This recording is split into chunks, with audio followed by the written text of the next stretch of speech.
solo luôn rồi giống chụp bữa nó chá này tụi nó cũng nhớ nghe là giống nó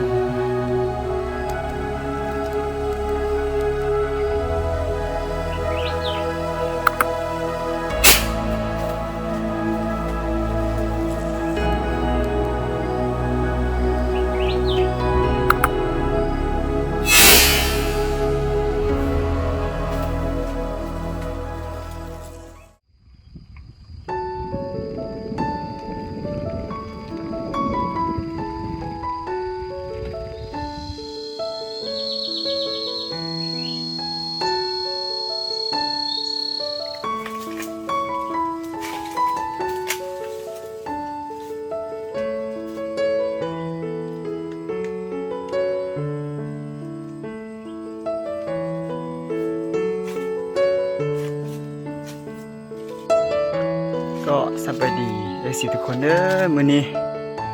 สิพาเพื่อนๆไอ้สิทุกคนมาล้อปลาอีนะต่อคลิปที่แล้วเนี่ย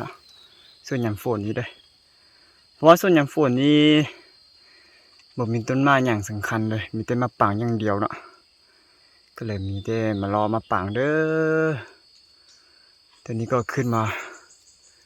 เอาสูงแล้วขึ้นมาได้ประมาณ40 นาทีเนาะแล้วติดตามกันว่าสิขึ้นไปเบิ่งมะปรางนะว่าสิมีกระห้อกินบ่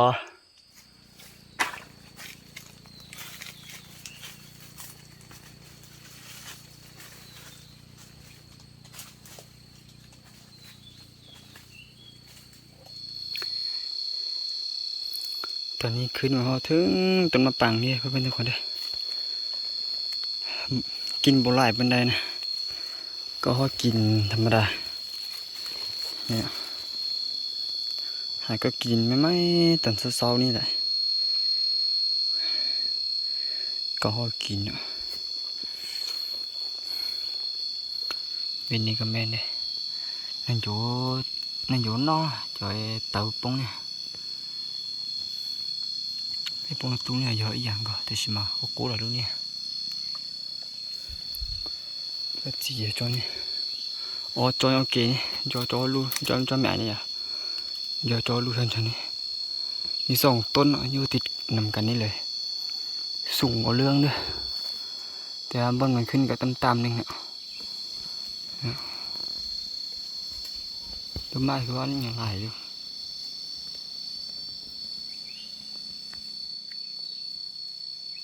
ตรงกูอ่ะ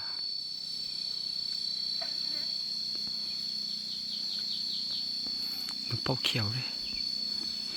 มันดินมาห่อนี่เลยบ่ตรงคนโจ้หนุ่มน่าสีนี่นะใจเย็นอยู่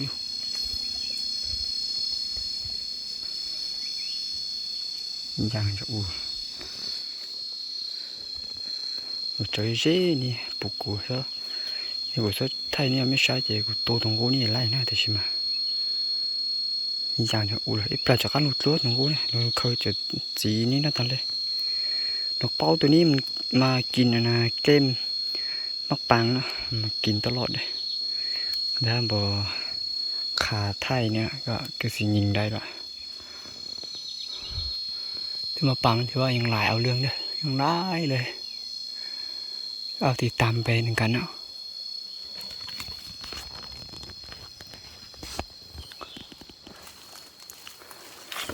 แถวนี้ถือว่ามีหลายต้นเลยเพื่อนทุกคนด้วยแล้วเอาไปเบิ้งนะ2-3 ต้นอยู่ถึงพี่เนาะว่าสิมีกระห้อกินบ่เพราะว่า2 ต้นที่เราไทยเมื่อกี้นี้มันกินบ่เต็มที่เป็นไร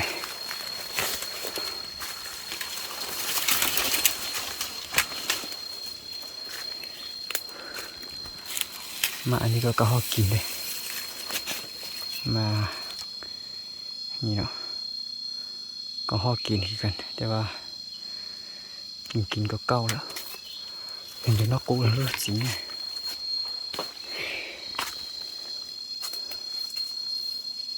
จุกๆchỗ xuống ha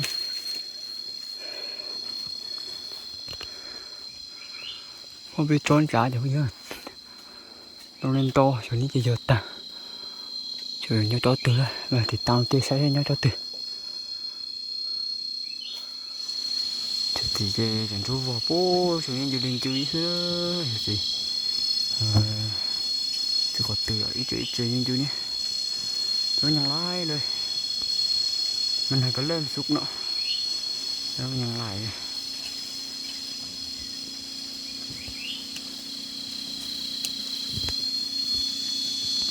xuống xuống đây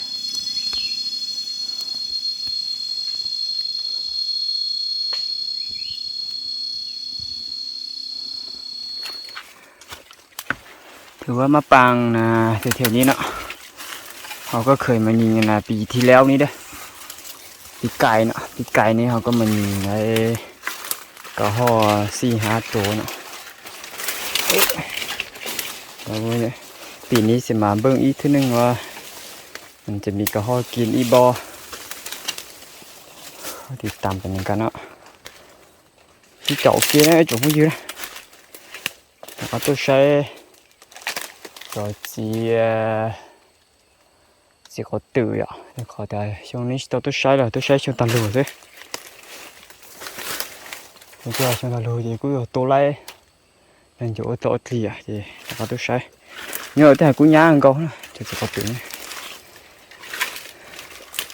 chỉ chậu kiềm hơn, ăn đi phang thôi.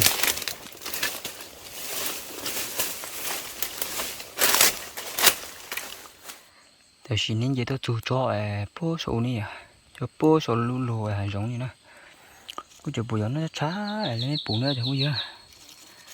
nè là giống nó nữa, thìว่าขึ้นมาห่อทางเทิงพี่เนาะมาเบื้องต้นน่ะสุดท้ายพี่เลยถือว่ายังมีกระห่อกินไม่ถือว่ากินหลายอยู่ด้วยต้นนี้นะส่วนต้นที่1เราเห็นกินได้ธรรมดาเนาะก็เลยบ่ได้เฝ้าอยู่ลุงคนเด้ในขึ้นมาถึงนี่ก็ว่าเห็นมันกินหลายอยู่ก็อย่าแต่นอกเกลือนะจุ๊บเยอะเลยใช้เนี่ยก็อย่าแต่นอกเกลือฮะที่ได้น้องจะเต้านี่ก็ถือว่ากินหลายอยู่เด้แล้วเขาคือสิได้เฝ้าอยู่นี่เนาะก็สีเบิ้งเราเบิ้งนะพื้นที่ก่อนเพราะมะปังมีหลายต้นหมดจูนี้เม่น3-4 ต้นนี่เราเม่นหมดเลยทางรูปนี่ก็เม่นคือกันทางรูปนี่ละต้นไหนอยู่รูปนี้ทางถึงบนต้นนี้ก็เม่นคือกัน2 ต้นนี้ก็ว่าหลายนะโอ้ดอกจ้อยเห็นจะไม่เยอะนี่อีกกงนี่ก็เลยแต่ที่เจาะเกลือใช้อยู่ดิจ้าใช้อยู่ปตาตอนนี้ก็เคลียร์พื้นที่ได้แล้วเนาะเฝ้าก็เฝ้าอยู่รูปนี้ปืนเฮาบ่แม่นปืนยิงยาไก่เนาะปืนแม็กก็คือก็เฝ้าอยู่ทางรูปนี้ได้เฝ้าอยู่เฉยๆทางรูปนี้ก็เฮามาสิขึ้นทางรูปต้นมะปังนี่เนาะมันขึ้นไปกินอยู่ถึงพุ่นละแล้วสิเฝ้าอยู่นี่ที่เจ้าkia nó ít trồng cái gì nữa sẽ bóng mình rồi cho bé tàu tôi ạ chỉ nước cái thứ giờ bé một bé cháu theo là sản mông khăng là nó tận này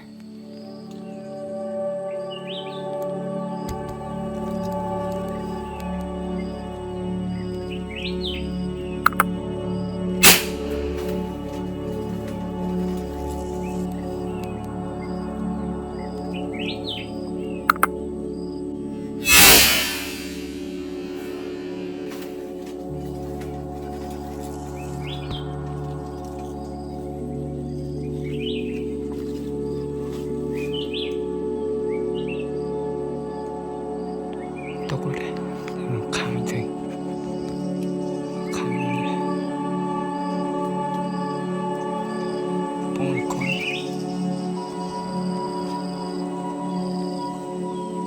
đúng tử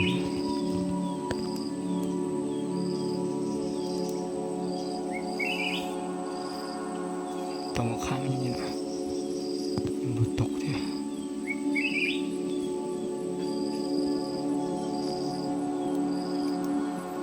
có để chụp phô thôi thế sẽ nênจะbiếtตัวเอาไว้มันค้างถึงนั้นก็ได้ห่อหยับปืนก็ได้เพราะว่าตอนนี้ก็เริ่มมาแล้วตอนนี้ก็4 โมงครึ่ง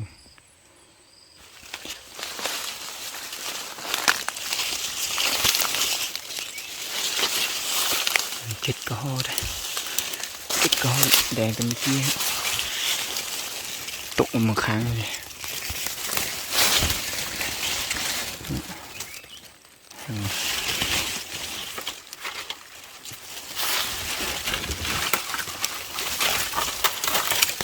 ยังบดไต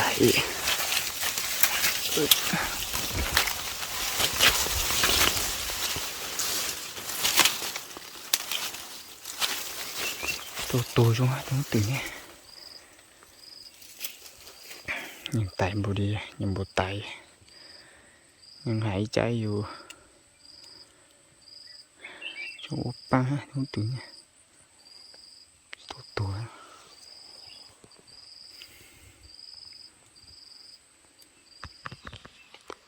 อนนี้ก็แดงเด้อ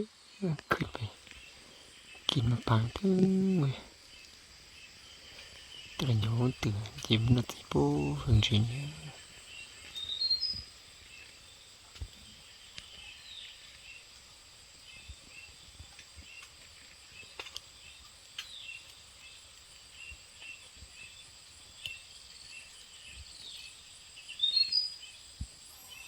คนท้าเป็นปืนลมนี่เอ้ยคักแท้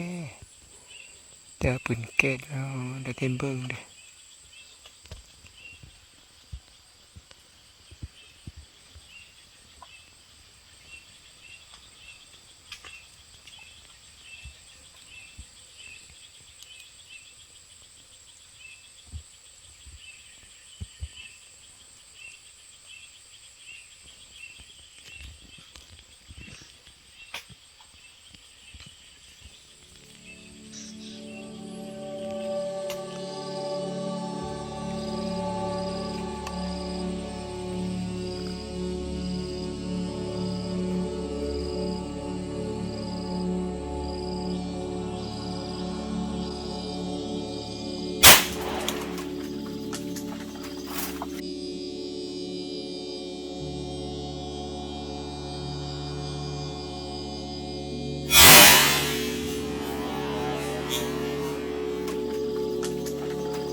ตอนนี้ก็ข้ามแล้วนะ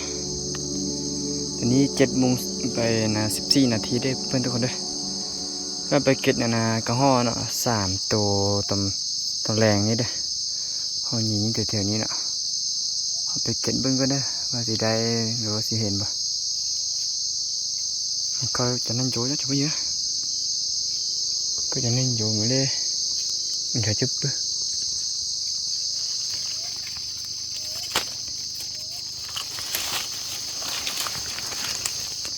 ยังอยู่นี่เด้อยังบุตายก็ตัวนี้นะตัวthấy nè một lại là luôn những thằng thằng chẳng vậy tránh vậy xa vậy tàng này cứ bỏ chứ hơi lồng ha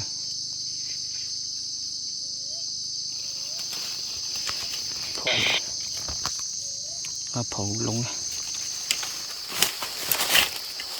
thấy nè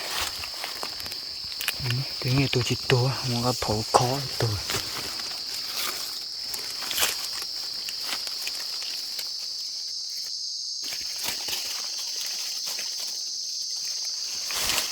ไอ้ตัวตัวตัวปนจ่าฟังก็ส่วนชายเจ้า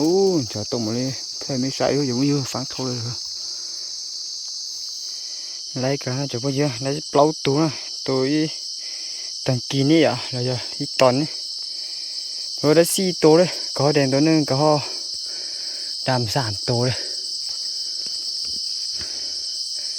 là cái sẽ kháng khử như nào kháng khử như nên bữa thứ sau chẳng phóng to đấy hoặc gì mì cả ho mày bả vì cái chuyện chúng mình đã dùng thua nhỉ có gì đó nên chơi một khu chơi pư rồi chứ sao biết chầu à thì nhỉ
ตัวนี้ก็มัดเปได้เลยเพื่อนๆทุกคนเลย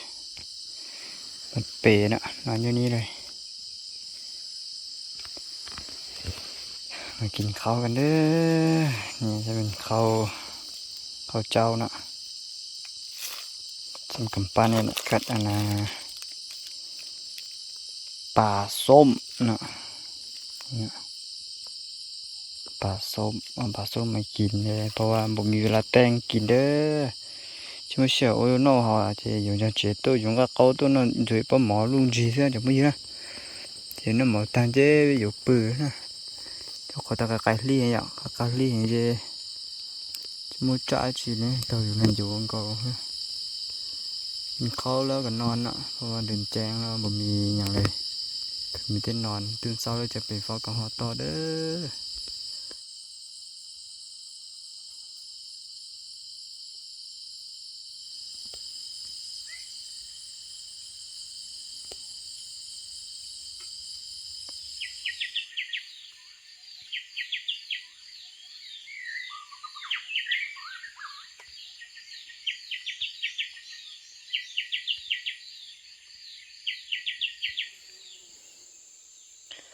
ว่าเฝ้าตน